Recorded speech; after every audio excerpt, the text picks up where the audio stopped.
యేసుక్రీస్తు నుండి కృపయు సమాధానం మనందరికి కలుగును గాక. ఆమేన్. దయచేసి కూర్చోనండి.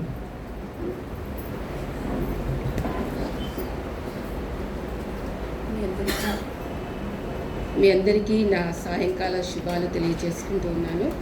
ఈరోజు మన ప్రోగ్రాం ప్రకారము రోమీలకు రాసిన పత్రిక 6వ అధ్యాయము 13-14 వచనాలు చదువుకొని వాక్య ధ్యానంలోకి వెళ్దాము. మరియు మీ అవయవములను దుర్నీతి సాధనములుగా పాపమునకు అప్పగింపకుడి, అయితే మృతులలో నుండి సజీవులమనుకుని మిమ్మును మీరే దేవునికి అప్పగించుకునుడి. మీ అవయములను నీతి సాధకములుగా దేవునికి అప్పగించుడి. మీరు కృపనే కాని ధర్మశాస్త్రమునకు లోనైన వారు కారు కనుక పాపము మీ మీద ప్రభుత్వము చేయదు. చిన్న ప్రార్థన చేసుకుని వాక్య ధ్యానాల్లో అనుకుందాం. పరమందున్న మా గొప్ప తండ్రి, ఈ సమయమందు మిమ్మల్ని కూర్చి మేమందరము ధ్యానించుకొనబోచుండగా మీ ధర్మశాస్త్రమునందలి ఆశ్చర్యకరమైన సంగతులను గ్రహించినట్లు ఇచ్చట చేరిన మా అందరి ఆత్మీయ నేత్రములను, ఆత్మీయ చెవులను, ఆత్మీయ హృదయములను తెరిచి మీ సర్వసత్యములోనికి మేము ప్రవేశించినట్లు మీ పరిశుద్ధాత్మను మా మధ్యలో బోధకునిగా ప్రసాదించండి. మేము మాట్లాడుకుంటున్న మా ఆవరణమందు ఏ విధమైన ఆటంకములు కలగకుండా మీ పరలోక దూతలను మా మధ్యలో కంచగా ఉంచండి. మాట్లాడబోచుండగా మీ సిలువ చాటును నన్ను మరుగు చేసుకొని మీ పరిశుద్ధ సింహాసనము నుండి మా అందరికీ కావలసిన వర్తమానమును మాకు దయచేయండి. నా హృదయమును, మనస్సును, శరీరమును మీ అధీనంలోనికి తీసుకునండి. పాపినైన నా పాపములను మీ దయలో క్షమించండి. ఇచ్చట చేరిన మా అందరి ద్వారా ఈ సమయమంతటిలో మీరే మహిమ, ఘనత, ప్రభావములు పొందుకోమని మా ప్రభువును ప్రియరక్షకుడును అయిన యేసయ్య పుణ్యనామంలో వేడుకొనుచు ప్రార్థించుచు ఉన్నాము తండ్రి. ఆమేన్. జనరల్గా ఒక కంపారిజన్ ఇస్తూ నేను మిమ్మల్ని స్టడీలోకి తీసుకెళ్తాను. టీచర్స్కి ముఖ్యంగా ఇంక్ బ్లాట్ టెస్ట్ అంటారు. దాన్ని రాస్కాచ్ ఇంక్ బ్లాట్ టెస్ట్ అంటారు. అంటే ఏంటి అంటే ఒక ఇంక్ని పేజీలో వేసి, పుస్తకంలో వేసి ఒక దారంతో లాగేస్తే ఒక ఇమేజ్ ఫామ్ అవుతుంది. ఆ ఇమేజ్ని ఒక వ్యక్తి కానీ పర్సన్ కానీ చూసినప్పుడు ఆ ఇమేజ్ని ఏ విధంగా రిఫ్లెక్ట్ చేస్తాడో that is their mind attitude అనమాట. దాన్ని మనము తెలుగులో అందరు చెప్తుంటారు, ఎవరిది వాళ్ళు చెప్పుకుంటారు అని. సపోజ్ ఒక చిన్న పిల్లోడికి చూపించామనుకోండి, దాన్ని సైకిలు, కారు, స్కూటర్ లాగా ఆడుకునే వస్తువులు చూపిస్తుంటాడు. అదే యంగ్ బాయ్స్కి, గర్ల్స్కి చూపిస్తే ఒక లవర్ని ఇమాజిన్ చేసుకుంటారు. పక్కన ఒక బాయో గర్ల్ ఇద్దరు సంతోషంగా ఫ్యూచర్ని ఎంజాయ్ చేస్తున్నట్టు చూస్తాము. అదే ఓల్డ్ పర్సన్కి చూపిస్తే కనుక ఇద్దరు చిన్న పిల్లలు, మనవరాళ్ళు ఆడుకుంటున్నారు అని వాళ్ళు ఇంటర్ప్రెట్ చేస్తారు. అంటే ఏంటి అంటే మనము ఒకరిని always eager to interpret something, వాళ్ళ యొక్క మనస్తత్వాన్ని మన భాషలో చెప్పడానికి ట్రై చేస్తుంటాము. అదేవిధంగా దేవుణ్ణి కూడా అలాగే చేస్తాము. అయితే ఇక్కడ మనము బైబిల్లో దేవుడు ఏంటి, ఎందుకు వచ్చాడు అని మనము కనుక స్టడీ చేస్తే కనుక మనము అసలు ఆదాము ఎవరు, ఎందుకు ఆదాము పాపం చేస్తే ఆ దేవాతి దేవుడే, అంటే దేవునికి మరణం ఉండదు, పుట్టుక ఉండదు. ఆయన ఎప్పుడూ కూడా నిత్య జీవం, సజీవం కల దేవుడు. ఆ దేవుడు పుట్టడం ఏంటి, మరణం చెందడం ఏంటి, ఎందుకు ఆదాము పాపం చేస్తే దేవుడే ఎందుకు దిగి రావాల్సి వచ్చింది అన్నది, తర్వాత యేసయ్య మాత్రమే ఎందుకు రావాలి, అలాగే ఆదాము పాపములో యేసయ్య యొక్క బాధ్యత ఏంటి, ఈ మూడు మనం స్టెప్ వైజ్గా చూద్దాము. మొదటిగా మనం చూస్తే లూకా సువార్త 3వ అధ్యాయము 38వ వచనం చూస్తే ఆదాము దేవుని కుమారుడు. ఆదాముకి తల్లి, తండ్రి ఈ భూలోకంలో మానవులు ఎవరూ లేరు. స్వయంగా దేవాతి దేవుడే ఆదాముకి తండ్రి, తల్లి, గురువు, దైవం. అలాగే లూకా 1:35 చూస్తే కనుక పుట్టబోవు శిశువు పరిశుద్ధుడై దేవుని కుమారుడు అనబడును. అంటే యేసయ్య దేవుని కుమారుడుగా పరిశుద్ధాత్మ ద్వారా ఈ లోకానికి వచ్చాడు. అంటే ఆదాము దేవుని కుమారుడిగా తన దైవత్వాన్ని పాపం చేసుకొని దేవుని మహిమను కోల్పోతాడు. అంటే మనము ఇదంతా చూస్తాము ఎక్కడంటే రోమాయులకు రాసిన పత్రిక 3:11-18 చూస్తాము. అలాగే ఇర్మియాలో స్వయంగా దేవుడు చెప్తాడు మనిషి యొక్క క్యారెక్టర్ని. 9th చాప్టర్ 4 నుంచి 6 వరకు చూస్తాము. ఆదికాండము 6:5లో అయితే వారి హృదయం యొక్క తలంపులలోని ఊహ అంతయు ఎల్లప్పుడూ కేవలము చెడ్డది. మనం ఇక్కడ చూసారా, ఇంక్ బ్లాట్ టెస్ట్లో ఎలా ఊహించుకొని మనం చెప్తామో ఒక మనిషి క్యారెక్టర్ని, అలాగే మనం ఊహించుకుంటూ దేవుని క్యారెక్టర్ని కూడా ఒక పాప భూమిలో ఉన్న మన హృదయంలోంచి ఆయన్ని ఏదో ఇంటర్ప్రెట్ చేయడానికి ట్రై చేస్తుంటాము. ఇక్కడ రోమా 4:15 చెప్తుంది, పాపము చేసిన తర్వాత దేవుని ఉగ్రత మన మీదకు వస్తుంది. ధర్మశాస్త్రము ఉగ్రతను పుట్టించును. ధర్మశాస్త్రం మూలంగా మనకేం తెలుస్తుంది? పాపం అంటే ఏంటో తెలుస్తుంది. కాబట్టి ఈ పాపము నుంచి వచ్చే పర్యవసానం ఏంటి? ఉగ్రత. ఆ ఉగ్రత ఎవరి మీద పడింది? సమస్త మానవ కోటి మీద పడింది. ఆ ఉగ్రతను తీసివేయాలంటే దానికి ఒక లా ఉంది. అదేంటి అంటే హెబ్రీయులకు రాసిన పత్రిక 9:16 ఏం చేస్తుందంటే, మరణ శాసనం ఎక్కడ ఉండునో అక్కడ మరణ శాసనము వ్రాసిన వాని మరణము అవశ్యము. ఆ శాసనము వ్రాసినవాడు మరణము పొందితేనే అది చెల్లును. అది వ్రాసినవాడు జీవించుచుండగా అది ఎప్పుడైనాను చెల్లునా. అంటే మరణ శాసనాన్ని రాశాడు. ఏమని? ఆజ్ఞాతిక్రమమే పాపము మరణాన్ని కంటుంది. అంటే ఈ మరణము కంటుంది. మరణము కన్న తర్వాత ఈ మరణ శాసనం చేసిన వాడు ఖచ్చితంగా ఈ భూలోకానికి వచ్చి దాని పర్యవసానము చెల్లించుకోవాల్సి ఉంది. అంటే స్వయంగా దేవాది దేవుడే ఈ లోకానికి దిగి రావలసి ఉన్నది.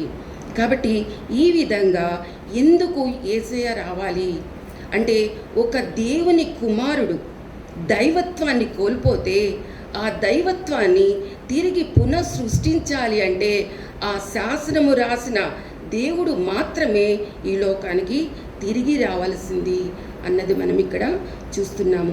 రెండవదిగా చూస్తే ఇక్కడ మనము లేవీకాండము 25:25 చూస్తాము. సపోజ్ ఇప్పుడు నాకు ఏదైనా ప్రాబ్లం వచ్చిందనుకోండి, అర్జెంటుగా మీ అందరికీ స్టెల్లాకి ఏదో అయిపోయింది అని ఈగర్గా రావాలని ట్రై చేస్తారు. బట్ ఇక్కడ కొన్ని అంటే ఇక్కడ నా బ్లడ్ రిలేటివ్స్ ఉన్నారనుకోండి, నా అన్నదమ్ములు కానీ నా బావలు మేనమామలు కూడా ఇక్కడే ఉన్నారనుకోండి, ఫస్ట్ ఎవరు రియాక్ట్ అవుతారండి? నా ఫాదర్ రియాక్ట్ అవ్వాలి, లేదు అంటే నా అన్న రియాక్ట్ అవ్వాలి, లేదంటే నా తమ్ముడు రియాక్ట్ అవ్వాలి, లేదంటే నా హస్బెండ్ రియాక్ట్ అవ్వాలి. అంటే దెర్ ఈజ్ ఎ లా. ఆ లా చూద్దామండి. లేవీకాండము 25:25 చూస్తే, నీ సహోదరుడు బీదవాడై తన స్వాస్యములో కొంత అమ్మిన తర్వాత అతనికి సమీప బంధువుడు విడిపించవచ్చిన ఎడల తన సహోదరుడు అమ్మిన దానిని అతడు విడిపించును. కేవలము సహోదరుడు మాత్రమే విడిపించాలి. సపోజ్ నా మేనబావ వచ్చాడనుకోండి, మేనమామ వచ్చాడనుకోండి, ఏంటి నువ్వు స్టెల్లాకి ఏంటి నీకు రిలేషను? మేమున్నాం కదా. సో అక్కడ క్లాష్ అవుతుందన్నమాట. ఆ రిలేషన్ క్లాష్ అవుతుంది. దెర్ ఈజ్ ఎ లా. ఆ లా ప్రకారమే దేవాతి దేవుడే ఈ లోకానికి రావాల్సి వచ్చింది. అదే 25:48 చూస్తే, తన్ను అమ్ముకొనిన తరువాత వానికి విడుదల కావచ్చును, వాని సహోదరులలో ఒకడు వారిని విడిపించవచ్చును. వాని పినతండ్రియే కానీ పినతండ్రి కుమారుడే కానీ వారి వంశములో వాని రక్త సంబంధియే కానీ వానిని విడిపించవచ్చును. ఆదాము యొక్క వంశములో ఆ రక్త సంబంధిగా ఆ పరలోక దేవాతి దేవుడే ఈ లోకంలో తన సహోదరుడిగా ఈ లోకానికి వచ్చాడు. ఇదే లాని రూతు గ్రంథంలో చూస్తామండి. రూతు గ్రంథము 3:9 అలాగే 3:12 కూడా చూస్తాము. అదే రూతు గ్రంథము 4:6 రూతు వెళ్తుంది బోయాజుని హెల్ప్ చేయమని. అప్పుడు బోయాజు అంటాడు, తను నాకంటే సమీప రిలేటివ్ ఉన్నాడు నీకు, అతని యొక్క పర్మిషన్ అడుగున్న తర్వాతే, అతను కాదంటే కనుక నేను నీకోసం విడిపిస్తాను అని అంటాడు. అదే 4:10 ఏమంటాడంటే, మరియు చనిపోయిన వాని పేరిట రూతు 4వ అధ్యాయము 10వ వచనము, అతని స్వాస్థ్యమును స్థిరపరచినట్లు చనిపోయిన వాని పేరు అతని సహోదరులలో నుండి అతని స్థలము యొక్క ద్వారము నుండి కొట్టివేయబడక ఉండునట్లును నేను మహ్లోమ భార్య అయిన రూతను మోయాబీరాల్ని సంపాదించుకొని పెళ్లి చేసుకునిచున్నాను. ఇక్కడ 6లో అంటాడు, ఆ బంధువుడు నేను దానిని విడిపించుకోలేకుండా నా స్వాస్థ్యాన్ని కూడా పోగొట్టుకుంటానేమో, కాబట్టి నేను ఆ డేర్ స్టెప్ తీసుకోలేను. కాబట్టి ఆ ఇనిషియేషను బోయాజీకి ఆ సమీప బంధువు ఇచ్చేశాడని చూస్తాము. అంటే ఒక క్రమము ఉంటుంది పరిశుద్ధ గ్రంథంలో, ఎవరిష్టం వచ్చినట్లు వాళ్ళు చేసేయటం కాదు.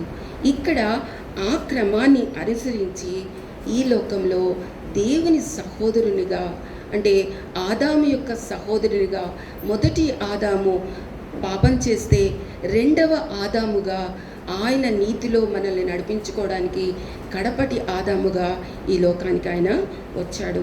అలాగే మూడవదిగా మనం చూస్తే కనుక ఆయన యొక్క క్యారెక్టరిస్టిక్ని మనం చూస్తాము. అంటే ఇక్కడ మనం రెండవదిగా ఆయన రక్తంలో బాధ్యతను, ప్రేమను మనం చూస్తే, మూడవదిగా ఇక్కడ మనము ఆయన యొక్క క్యారెక్టర్ అన్నమాట. ఇప్పుడు మనము సిలువలో సాటన్ ఏం చేస్తాడండి? యేసయ్యని చెడుగుడు ఆడతాడండి. అంటే తన రక్త సంబంధికులని, తన శిష్యులని దూరం చేసేసి శారీరకంగా, మానసికంగా యేసయ్యని నలిపివేస్తే ఒకటే క్యారెక్టర్ చూపిస్తాడు. ఏంటండి? అయ్యలా తండ్రి, వీరేం చేస్తున్నారో వీరికి తెలియదు కాబట్టి వీరలను క్షమించండి. ద క్యారెక్టర్ అంటే ఒక మామిడి పండుని కింద పడేసిన, దాన్ని నలిపినా కానీ దాంట్లోంచి వచ్చేది మామిడి రసం. అంటే ఈ పరలోకం నుంచి వచ్చిన దేవుని యొక్క క్యారెక్టరిస్టిక్ ఏంటి అంటే ద లవ్ ఓన్లీ. ఆ లవ్ని ఇక్కడ చూపిస్తున్నాడు అనమాట. అదే మనము లెవిటికస్ 19:15 నుంచి 18 వరకు చూస్తాము. యోహాను 13:35 చూస్తాము. అంటే నేను మిమ్మల్ని ప్రేమించినట్టే మీరును ఒకరినొకరు ప్రేమించాలి. జనరల్గా మనం అనుకుంటాము న్యూ టెస్ట్మెంట్లో ఉంది కదా అనుకుంటాము, కానీ ఇది ఓల్డ్ టెస్ట్మెంట్లో ఉంది. లెవిటికస్ 19:15 నుంచి 18 వరకు అంటుండే, నిన్ను వలె నీ పొరుగు వారిని ప్రేమించు. కాబట్టి ఇక్కడ మనము చూస్తే కనుక యోహాను 17:23 చెప్తాడు, వారి యందు నేనును నా యందు నీవును ఉండుట వలన వారు సంపూర్ణులుగా చేయబడి ఏకముగా ఉన్నందున నీవు నన్ను పంపితివి. ఇక్కడ 17 చాప్టర్ అంతా కూడా యేసయ్య దేవునికి ప్రార్థన చేస్తాడు, తండ్రి నిన్ను మహిమపరుస్తున్నాను, నీ మంచితనాన్నంతా నేను ఇక్కడ చూపిస్తున్నాను. ఆ మంచితనంలో వీళ్ళు నాన్ను నమ్ముకున్న వాళ్ళను కూడా నిలిపి ఉంచు. అదే 23 వచ్చినాక the ultimate point of the Jesus యొక్క సాక్రిఫైస్ని మనం చూస్తాము. వారి యందు నేను నా యందు నీవు ఉండుట వలన వారు సంపూర్ణులుగా చేయబడి ఏకముగా ఉన్నందున నీవు నన్ను పంపితివి. నేను నీలో ఇలా అకంప్లీష్ చేస్తున్నానో నాలో వాళ్ళు నీ ప్రణాళికను అకంప్లీష్ చేసినప్పుడే వాళ్ళు పూర్ణత్వాన్ని సంపాదించుకుంటారు. అంటే యేసయ్యని మనలో కంప్లీట్గా మనం రిజంబుల్ చెయ్యకుంటే నథింగ్ ఈజ్ దేర్ అండి. ఒకటి కలిమి విస్తరించుట చేత వాడు పరిపూర్ణత సంపాదించుకోలేడు, వాడు గొప్పవాడంటానికి కుదరదు. దేవుని యొక్క క్యారెక్టర్ని మనము పుణికిపుచ్చుకొని మన అణువు ఆయనని రిజంబుల్ చేస్తేనే మనం ఇక్కడ ఆయన యొక్క ప్రణాళికను రిఫ్లెక్ట్ చేసినట్టు గుర్తు. ఎహెచ్కేలు 5:5 ఏం చెప్తుందంటే, ఇది యెరూషలేమే కదా, అన్యజనుల మధ్య నేను దానిని ఉంచి ఉన్నాను. అయితే యెరూషలేము ఏంటి అంటే డయాస్ ఆఫ్ ద వరల్డ్. అంటే ఆ డయాస్లో ఏం చేశాడండి యేసయ్య? సూర్యుని చుట్టూ ఉన్న గ్రహాలను సూర్య కుటుంబం అంటాము. ఈ సూర్య కుటుంబాలు 40,000 కోట్లు కలిపితే ఒక పాలపుంత. ఈ పాలపుంతలు కోటాను కోట్లు ఉంటే కనుక ఒక విశ్వం అంటారు. ఈ విశ్వంలో భూమి సెంటర్గా ఉంటే ఆ భూమిలో ఆయన యేసయ్య ఏం చేశాడండి? యెరూషలేము మధ్యలో కపాలమనబడే ఆ స్థనములో సెంట్రల్ పాయింట్లో మూడు సిలువలు వేస్తే మధ్యలో 2 సిలువల మధ్యలో ఆకాశానికి భూమికి మధ్యలో ఆయన వ్రేలాడాడు. అంటే విశ్వం మధ్యలో యేసయ్య వ్రేలాడి ఏం చెప్తున్నాడంటండి? యెషయా 42:21 చెప్తున్నాడు, యెహోవా తన నీతిని పట్టి సంతోషము కలవాడై ఉపదేశ క్రమం ఒకటి ఘనపరిచి గొప్ప చేసెను. ఈ ఆదాము చేసిన ఈ పాపాన్ని అక్కడ ఏం చేశాడు? ఎరాదాము ఇలా ఎందుకు చేశావు? ఒక మాట మాట్లాడకుండా తన యొక్క పూర్తి ప్రేమను, ఆ కంప్లీట్నెస్ని, ఆ పరలోక ప్రేమను ఈ ప్రపంచంలో, ఈ విశ్వంలో తను కనపరిచాడు. ఇక్కడ మనం ఇంగ్లీష్లో చూస్తే తెలుగులో కొంచెం క్లాష్ వస్తుంది, ఇంగ్లీష్లో చూద్దాం. The lord is well pleased for his righteousness sake he will magnify the law and make it honorable. ఈ లాని మ్యాగ్నిఫై చేశాడు. ఓల్డ్ టెస్ట్మెంట్లోనేమో కంటికి కన్ను అన్న దేవుడు న్యూ టెస్ట్మెంట్లోకి వచ్చిన తర్వాత తన మనస్సులో అనుకోగానే హీ మ్యాగ్నిఫైడ్ ద లా. అంటే మనం ఈ రోజుల్లో ఏమనుకుంటున్నాము? ఆయన చాలా దీర్ఘశాంతుడండి, ఏముంది చచ్చిపోయేటప్పుడు క్షమించయా అని చేతులు ఎత్తేస్తే over done. What we're reflecting అంటే మనము మనంతట మనము దేవుణ్ణి పోర్ట్రేట్ చేస్తున్నామా? నా యొక్క సిన్ని ఈ లోకం అంతటా చూపించేసి చచ్చిపోయేటప్పుడు క్షమించు, చచ్చిపోయేటప్పుడు కుదరదండి. ఎందుకు అంటే మనం ఇప్పుడు చూసారా అంటే ఒక వ్యక్తిని మనం ఏం చేస్తాము? ఇంటర్ప్రెట్ చేస్తూ ఉంటాము. చేసి చేసి చేసి చేసి ఏమైపోతాను? ఇంకా అలసిపోయి ఇంకా ఇంకా నేను డౌన్ఫాల్లోకి దేవుడు ఏమంటాడండి? మన్ను కాబట్టి మన్నైపోతావు, నీ యంగ్నెస్ అంతా డిటోరియేట్ అయిపోతుంది. మనము 80స్లోకి వచ్చేసరికి 40స్లో కళ్ళు కనిపించవండి, 50స్లోకి వచ్చేసరికి పాడే పాటలు గొంతులన్నీ పోతాయి, 60స్లోకి వచ్చేసరికి చెవుళ్ళు వచ్చేస్తాయి, 70స్లోకి వచ్చేసరికి ఏమవుతుందండి? మతిమరుపులు వచ్చేస్తాయి, 80స్లోకి వచ్చేసరికి మన శత్రువుల్ని మనం ఎదురుగానే తిట్టేస్తూ ఉంటాం, కంట్రోల్ పోతుంది. అంటే ఇక్కడ స్కిజోఫీనియా అని ఉంటుంది. అంటే ఏంటండి? ఈ తీవ్రమైన దీర్ఘకాలిక మానసిక రుగ్మత ఒక వ్యక్తి యొక్క ఆలోచన, అనుభూతిని, ప్రవర్తనను, వాని యొక్క వాస్తవికతను అర్థం చేసుకునే సామర్థ్యాన్ని తీవ్రంగా దెబ్బతీసి చివరికి ఏమైపోతుందండి? ఒక భ్రమలలో వింత ప్రవృత్తితో, వింత చేష్టలతో, ఆలోచనలు, భావోద్వేగాలు కలిగి వాటిని నియంత్రించుకోలేక చివరికి మనిషి ఏమైపోతాడండి? చనిపోతాడు. దేవుడు చెప్పాడు, తన నోటితో చెప్పాడు ఏమని? మన్ను కాబట్టి మన్నైపోతావు. అంటే నీ యంగ్లో ఉన్న ఆ బూస్ట్ కానీ, ఆ యొక్క హైపర్ క్వాలిటీ కానీ అదంతా డిటోరియేట్ అయిపోతుంది, పడిపోతావు. నీవు మంచిగా ఉన్నప్పుడే దేవుని స్మరణకు చేసుకో, బాలుడిగా ఉండినప్పుడే నీ సృష్టికర్తను స్మరణకు చేసుకొని దాన్ని నువ్వు ఏం చేయాలి? ప్రాక్టీస్ చేయాలి. సైకాలజీలో ఏం చెప్తుందంటే అండి, మానవ మనస్తత్వ శాస్త్రము ఒక వస్తువును పదే పదే చూస్తే కనుక ఆ వస్తువు యొక్క రూపురేఖలను సంతరించుకుంటాయి. ఇక్కడ యేసయ్య ఒక కుష్ఠువాణిని అడుగుతున్నాడు, స్వస్థపడగోర్చున్నావా? కుష్ఠువాడు అడుగుతాడు, క్షమించండి యేసయ్య నన్ను స్వస్థపరచు అంటే ఆ స్వస్థతను కావాలనుకుంటున్నాడు. తన రుగ్మతను కనుక్కున్నాడు. తనలో ఉన్న వికలత్వము, మానసిక ఆధ్యాత్మిక కుష్టు, ఏ మంచి లేని ఆ మానసిక స్థితిని ఈ కుష్టు రోగి గుర్తించి అడుగుతున్నాడు, నన్ను స్వస్థత ఇస్తావా? నాకు ఇష్టమే, నువ్వు శుద్ధుడివవు, నాకు విల్లింగ్ టు బీ క్లీన్, నువ్వు క్లీన్గా ఉండాలని నేను ఇష్టపడుతున్నాను. ఈ కుష్టులోంచి పోవాలంటే ఈ మనస్తత్వ శాస్త్రం ఏం చెప్తుందండి? రిపీటెడ్గా ఒక వస్తువును దాని వైపే చూస్తూ ఉంటే ఆ యొక్క క్వాలిటీని నాలోకి నేను సంతరించుకుంటాను. అదే మాట యోహాను 3:14-15 ఉంటుంది. మోషే అరణ్యములో సర్పమును ఎలాగు ఎత్తును, విశ్వసించు ప్రతి వాడును నశింపక ఆయన ద్వారా నిత్య జీవము పొందునట్లు మనుష్య కుమారుడు ఎత్తబడవలెను.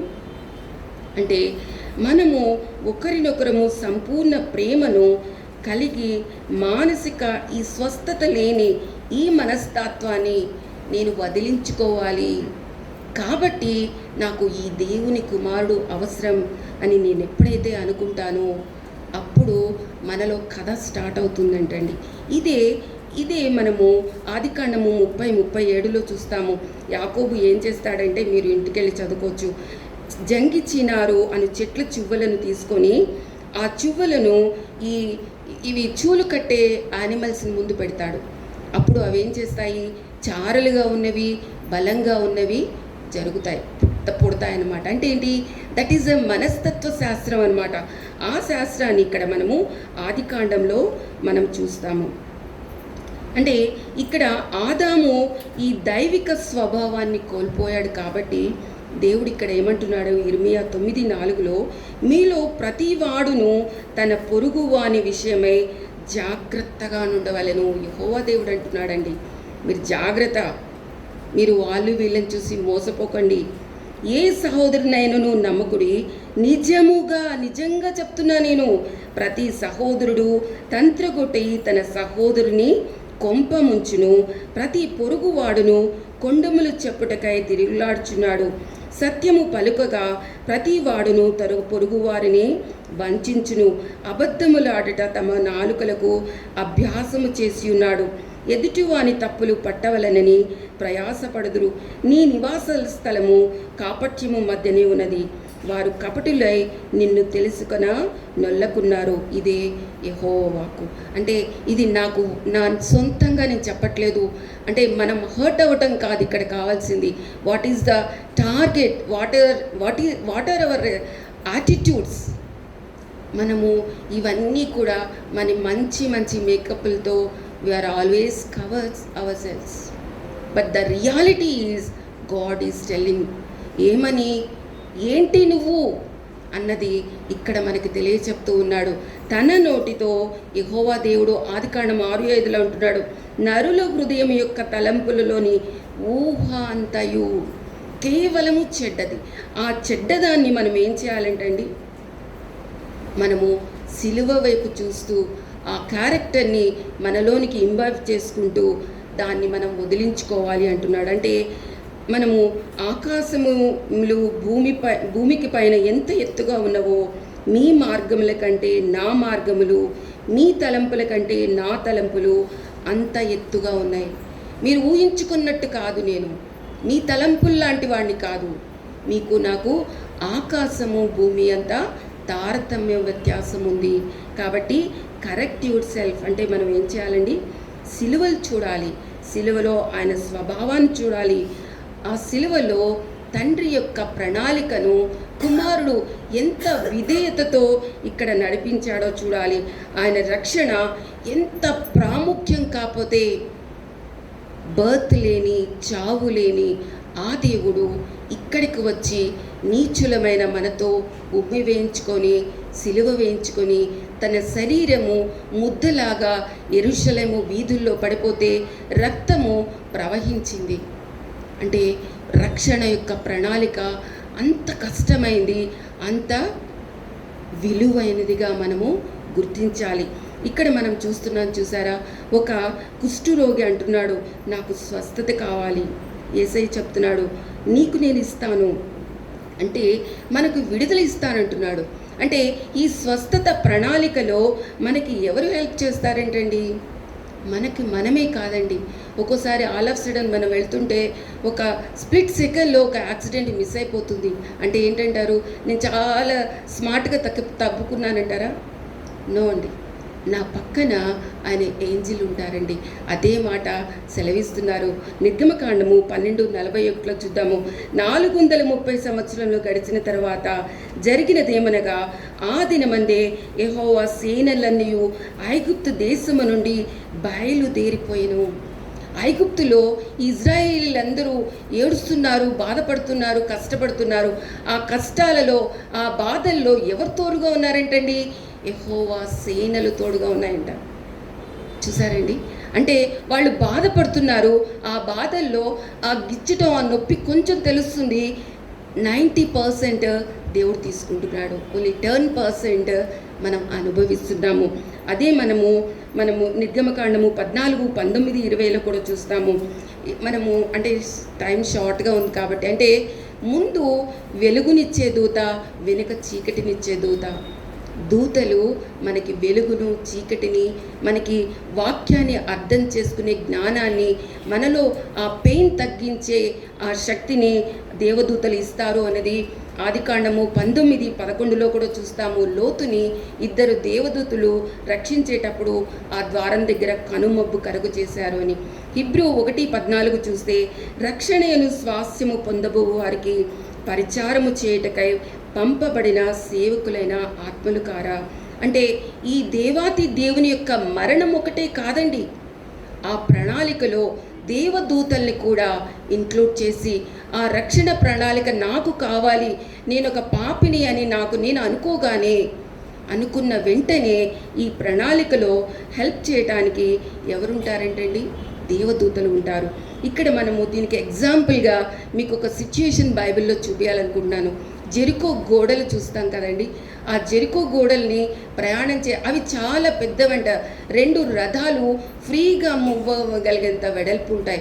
చాలా పెద్ద కోటగోడలు ఆ పట్టణం అంతా ఉంటే, అక్కడ ఏం జరిగింది అంటే, ఒక వస్తువు యొక్క ఫ్రీక్వెన్సీని బయట ఉన్న ఫ్రీక్వెన్సీని కదిలితే కనుక అదేమవుతుంది, విపరీతంగా ప్రతిధ్వనిస్తుంది. దాన్ని రెజొనెన్స్ అంటారు. అంటే ఫిజిక్స్ చదువుకున్న వాళ్ళు ఇంకా బాగా ఎక్స్ప్లెయిన్ చేస్తారేమో. ఎగ్జాంపుల్గా వీణని తీసుకుందాం.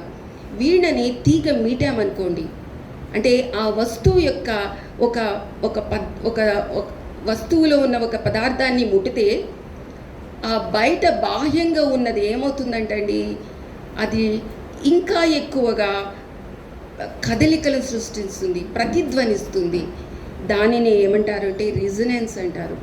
అంటే ఈ వీణ తీగ మీటగానే ఆ పక్కన ఉన్న ఆ గాలి ద్వారా ఒక మంచి సౌండ్ని మనం వింటాము. ఇక్కడ మనం చూస్తే కనుక ఈ ఎరుకు గోడల చుట్టూ దేవుడు ఏం చెప్తాడండి యెహోషువకి, మొదటిగా ఒక మందసాన్ని ముందు వెళ్ళండి, ఆ తర్వాత యాజకులు నడవాలి, ఆ తర్వాత యుద్ధ యోధులు, యుద్ధ సన్నద్ధులు నడవాలి, ఆ తర్వాత ఏం చేయాలండి, బూరలు ఊదాలి, ఆ తర్వాత కేకలు వేయాలి. అంటే వీళ్ళు 6 రోజులు ఆ చుట్టూ తిరుగుతారు, 7వ రోజులు 7 సార్లు తిరుగుతారు. అప్పుడు ఏమవుతుంది, ఆ ప్రకంపనలు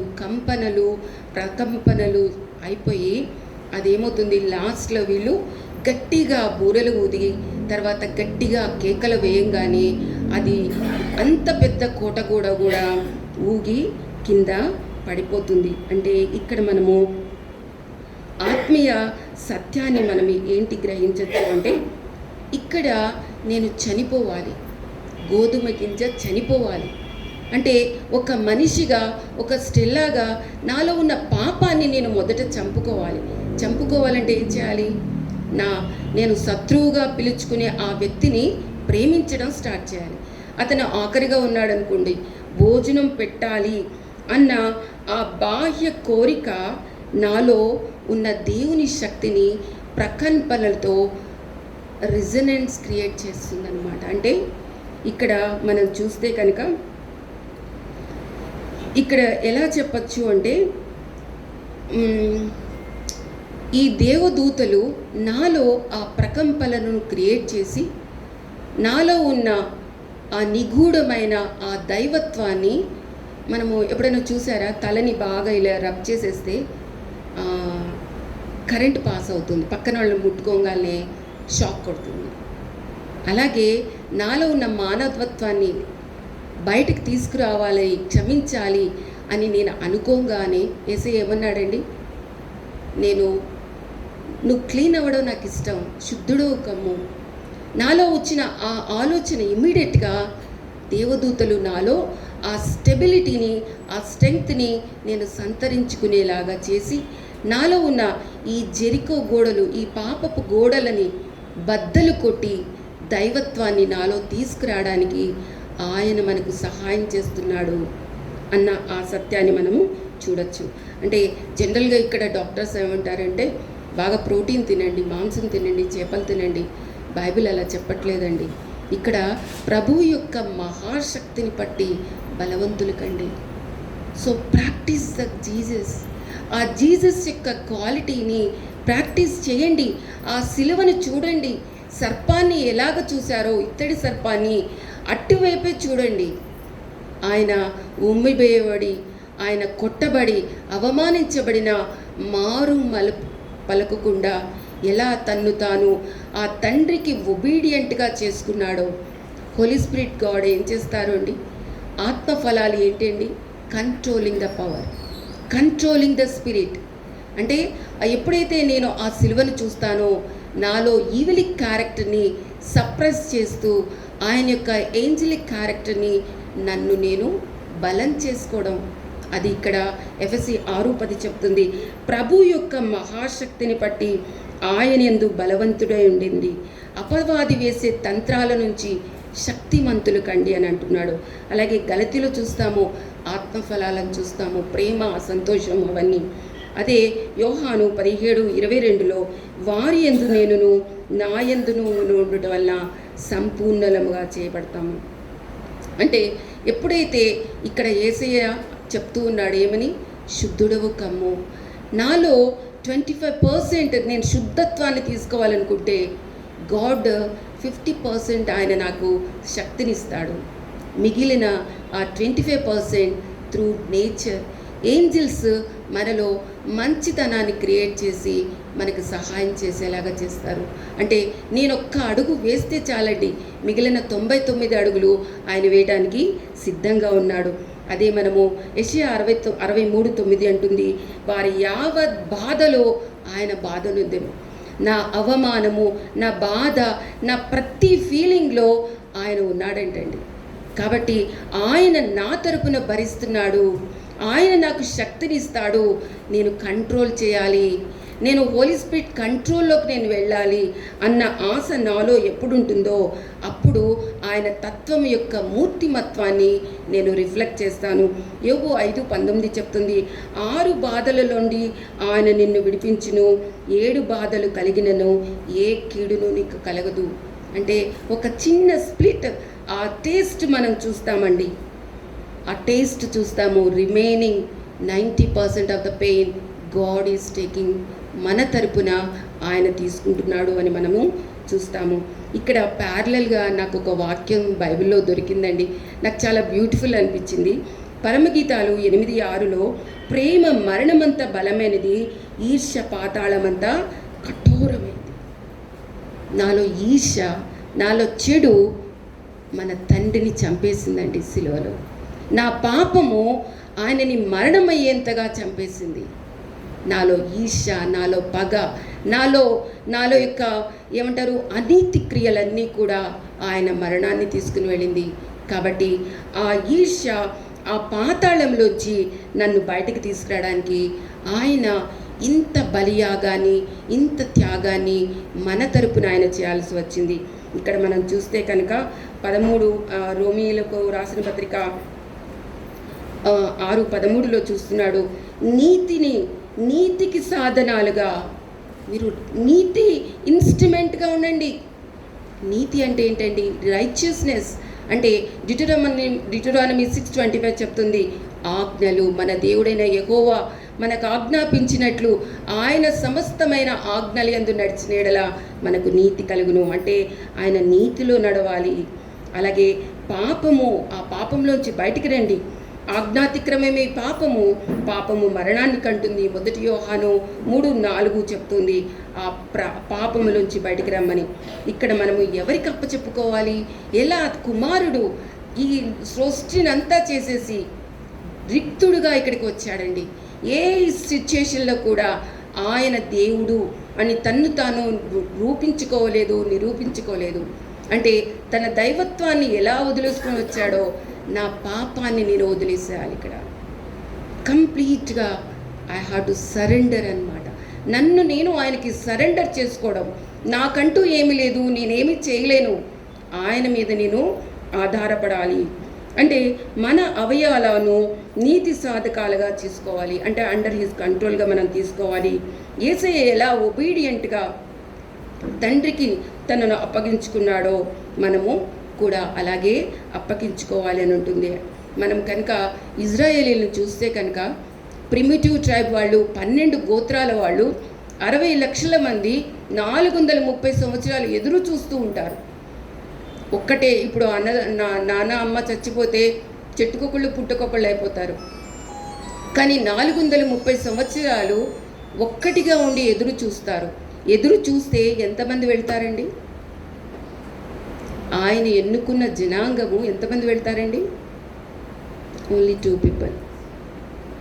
ఎందుకంటున్నాడో తెలుసా అండి? డ్యూటరానమీ 136లో అంటాడు, పూర్ణ మనస్సుతో వాళ్ళు నన్ను ఆశ్రయించారు కాబట్టి వాళ్ళు కనాను దేశానికి వెళ్ళారు. మనం పూర్ణ మనస్సుతో ఉన్నామండి. ఇజ్రాయేలీలు దేవుడు ఎన్నుకున్న జనాంగాన్ని 60 లక్షల మందిని ఫిల్టర్ చేసేస్తే 2 వెళ్ళారు, కాలేబు, యెహోషువ.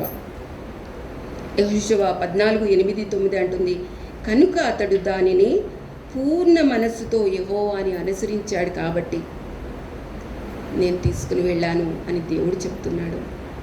మనము యేసయ్యా అని అనునిత్యము చేస్తూనే ఉంటాము. మన థింకింగ్ ఏంటి, మన హార్ట్ ఏంటి, మన చేతలేంటి? పూర్ణ హృదయముతో, పూర్ణ మనస్సుతో, పూర్ణ చేతలతో మన ప్రభువైన యెహోవాని స్తుతిస్తున్నామా? ఇక్కడ మనం చూస్తే కనుక మన ఇండివిజువల్గా మనము ఈ గొప్పతనాన్ని చేయలేము. మనం కంప్లీట్గా హెవెన్లీ గాడ్, హెవెన్లీ యేసయ్య వైపు మనము విధేయతతో ఎప్పుడైతే లోబడతామో, ఎరికో గోడలు ఎలా పటాపంచలైపోయినాయో అలాగే మనలో ఉన్న ఈ పాపం కూడా పటాపంచలైపోతుంది. అంటే నాకు నేనుగా ఏమీ చేసుకోలేను, ఆయన చేసేసిన ఈ ప్రణాళికని పూర్ణ హృదయంతో, పూర్ణ మనస్సుతో, పూర్ణ చేతలతో నన్ను నేను ఆయనకి సరెండర్ చేసుకుంటే నాలో ఉన్న పాపాన్ని నేను పగలగొట్టుకొని ఆయన యొక్క పరలోక కణాలకు మనం వెళ్తామని బైబిల్ వాక్యం చెప్తుంది. అంటే పశ్చాత్తాపం చెందిన ఒక పాపి హృదయంలో సంపూర్ణ విధేయత, సరెండరెన్స్. యేసయ్య నేను గొప్పవాడిని, ఈ సృష్టిని నోటితో చేశాను అని ఎక్కడా చెప్పలేదు. చివరికి సాతాను ఒక్క క్షణంలో భూలోక మహిమను చూపించేస్తాడు, కానీ యేసయ్య ఒక్క మాట మాట్లాడలేదు. మనమండి, నన్ను ఎవరన్నా ఏదనంటే, ఓయ్ మీకు తెలుసా నేనెవరో, అదిగో ఆ స్కూల్లో నేను ఎట్సెట్రా చేస్తున్నాను, నన్ను నేను పోర్ట్రేట్ చేసుకోవడానికి ఆతురపడుతూ ఉంటాను. సరెండరెన్స్ ఉందా అండి? సో ఈ మాటలు మనందరి హృదయాల్లో నూరంతలుగా ఫలించాలని, ఆయన యొక్క పరలోక వ్యక్తిత్వాన్ని ఈ లోకంలో ఆయనలాగా మనం ప్రతిబింబించే ఆ శక్తిని, ఆ మూర్తిమత్వాన్ని మనం పొందుకోవాలని, మనందరి హృదయాల్లో నూరంతలుగా ఫలించాలని ఈ అవకాశం ఇచ్చిన పాస్టర్ గారికి, పెద్దలందరికీ నా ధన్యవాదాలు తెలియజేసుకుంటూ దేవుని పేరిట వేడుకుంటూ ప్రార్థిస్తున్నాను. థ్యాంక్ యూ అండి. Thank you so much. సమస్త జ్ఞానం ఇచ్చిన దేవుని సమాధానం యేసుక్రీస్తు వల్ల మీ హృదయములకు తలంపులకు కావాలని గాక. ఆమేన్.